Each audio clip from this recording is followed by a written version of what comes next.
I feel like I am very good at manifesting negative things, and they happen very quickly when I think of them.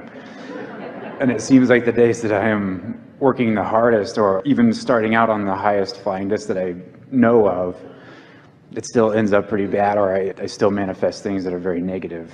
And I want to get clarity on this, and I want to know what I'm doing to pinch myself off. Well, it's logical that if there is something that has some momentum going, that the momentum might play out. We've been saying for a while, to try to get you to relax and have a little fun with it, that it's like sometimes you have fallen out of an airplane with no parachute and you want to know, what should I do now? And we say, don't worry, it'll be over soon. Because sometimes it just has to play itself out, but you can hit the ground running, you really can. So we talked earlier today about getting out ahead of it, and that really is where your power is. The difficulty is that if there's something negative that you have your attention on, then you're producing more momentum for more negativity. And a good analogy, we know that you know this, and perhaps it is not necessary for us to compound the problem with an example about the problem, but this can be helpful. Imagine that you are moving forward, and from your mouth is spewing a sort of mist that is causing a fog, a red inky mist that is making it difficult for you to see and experience things. But you just keep spewing the mist, and so you keep having that experience. And if you just stop spewing it, in a little while the mist will dissipate, not instantaneously. But it's hard to stop spewing the mist, because while you're in the middle of the unwanted mist, you're usually talking about the mist you're in, which just causes you to spew more of it, which you're then talking about, and so it never quite gets cleared up. And then you meet those people who remember the mist, who, even though you've kind of cleared it up and aren't thinking about it, they're remembering it because it hasn't quite dissipated all the way. And so it really is more about that. But bit by bit, you can get into a different place, and here's the easiest way to do that. When you sleep at night, that mist stops. You aren't spewing it while you're sleeping, because your consciousness leaves your physical apparatus, just like when you make your final transition, when you have what you call your death experience. When you sleep, your consciousness is not having a point of attraction. So that's a really good time for that mist to clear up. And when you wake up in the morning, if you don't start spewing it again already, then this day is going to have less of that attraction power than the day before. And the next day, less still, and the next day, less still, until it really does not take long. But it takes some understanding of what's causing the mist, and some willingness, or maybe even discipline, to focus on things that feel better. It's not easy to have something that's happening, or someone that's after you, or something. It's not easy not to react. It's a normal response to react. If something's coming at you, you sort of want to defend yourself, but you have to get out of that defensive place, which means you have to be focused upon other things, and you can't focus upon negative things and positive things at the same time, or bad feeling things or good feeling things at the same time. Just stop being hard on yourself about the contrasts that you experience. Look for the benefit in it. Here's something really good to say. Even if you're experiencing something really not wanted, say to yourself, since things are always working out for me, there must be value in this. And then look for it. Look for the value. We know that sounds good. Is it practical enough for you to apply it? Yes, absolutely. And I've wanted to adopt that very thinking. And when good things do happen, I like to acknowledge them. I say, hey, well, at least I'm doing something right. I must be thinking in the right way. I'm attracting this right way. And it almost seems immediately that that's when it changes. Goes right back to the opposite way. Well, a desire has two ends on the stick. There's what's wanted on one end of it and the absence of what's wanted on the other. So maybe sometimes when things are going well, it does make you think about the other end of the stick. But that will happen less and less. It just happens less and less. You can't miss this, knowing what you now know, and where you now stand in relationship to what you know, there's no way that the unwanted will not continue to dissipate. It must continue to dissipate.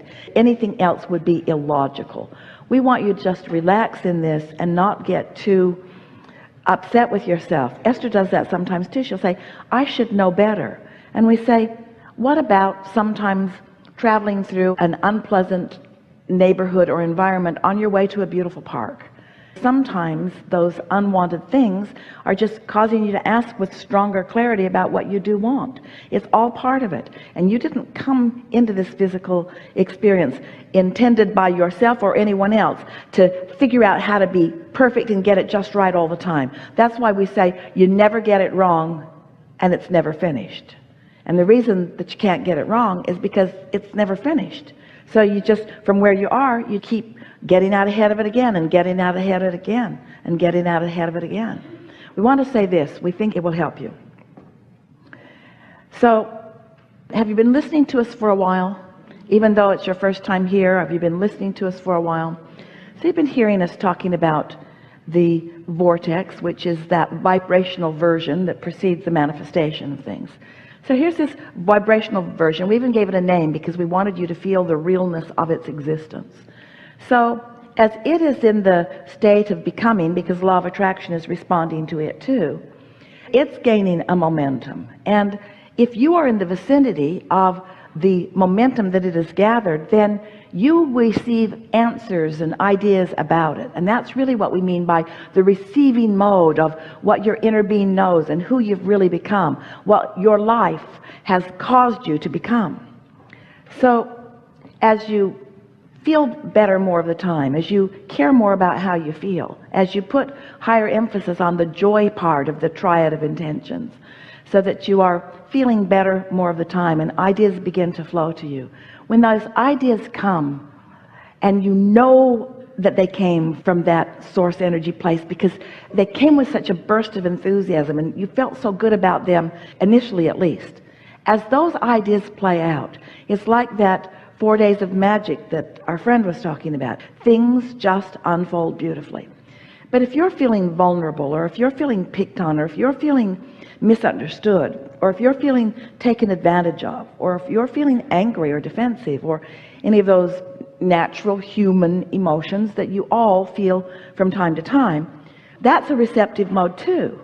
And what comes from that are unpleasant conversations and unpleasant experiences and unpleasant things. And we don't want to hurt your feelings as a human race, but most of what you all are doing is from there. Most of the things that you're talking about, your politics, most of what is going on with religion, so much that you're talking about has been generated by you as individuals in a mass consciousness about unwanted stuff.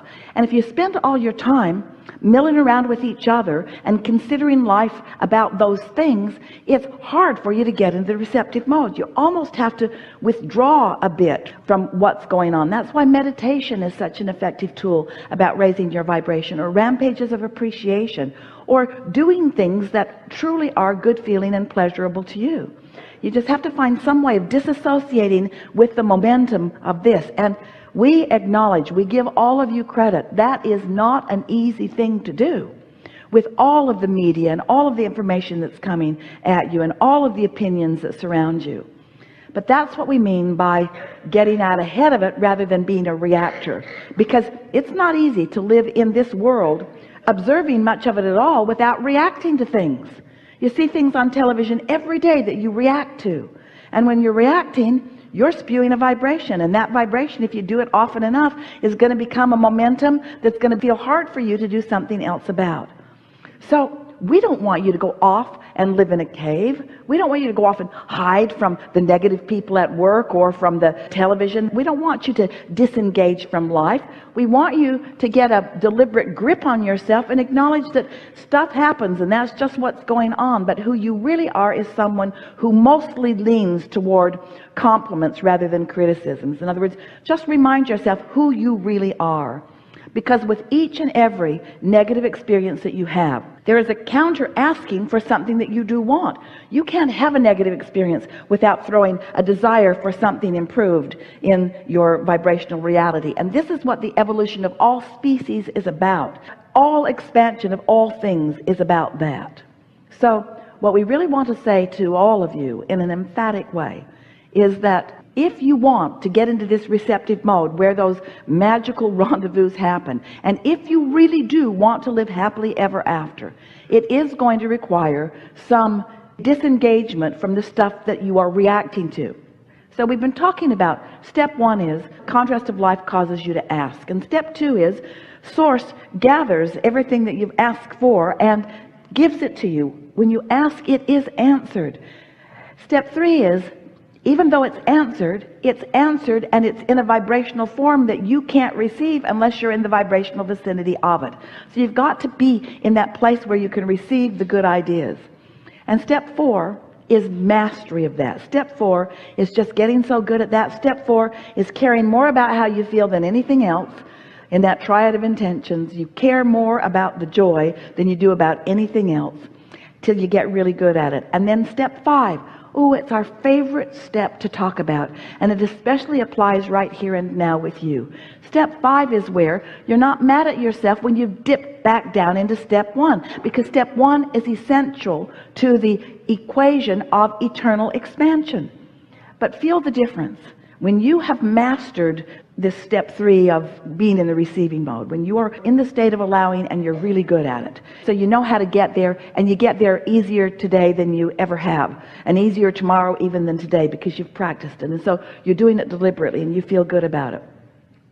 Then when something happens that you have previously observed and really taken a strong negative hit on, and maybe even gotten all defensive about, once you've mastered that and you are in what we are calling step 5, you can observe without getting all balled up in it. So you become not reactionary to things you can't control. You may observe them, but you've got such momentum going for yourself about your well-being and about the well-being of the planet and about the well-being of others. Well-being is so dominant within you. It's like watching a child fall down or be unhappy about something that he can't do, and you're not really worried about him, because you know that's just part of learning how to walk. So you're not down there crying with him. You're encouraging him because you know it's going to be okay. And that's really what step 5 is. It's knowing that it is ultimately okay, that the dominant momentum is that you are a magnificent person. The dominant momentum is that good things are coming to you. The dominant momentum is that you do good things. The dominant momentum is that life is supposed to be good for you. The dominant momentum is that things are working out for you. That's the dominant momentum. And when you really get there, you are far less reactionary to most of the world that's down here fussing over stuff that doesn't matter. Helpful? Yes. And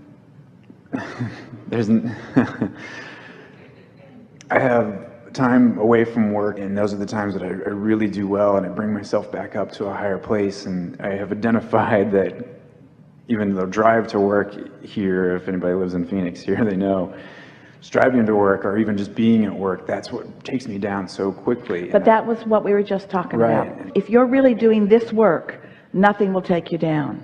Because if that were the case, if you all are to live very conditional lives where everything has to be beautiful and wonderful that you are observing in order for you to feel good,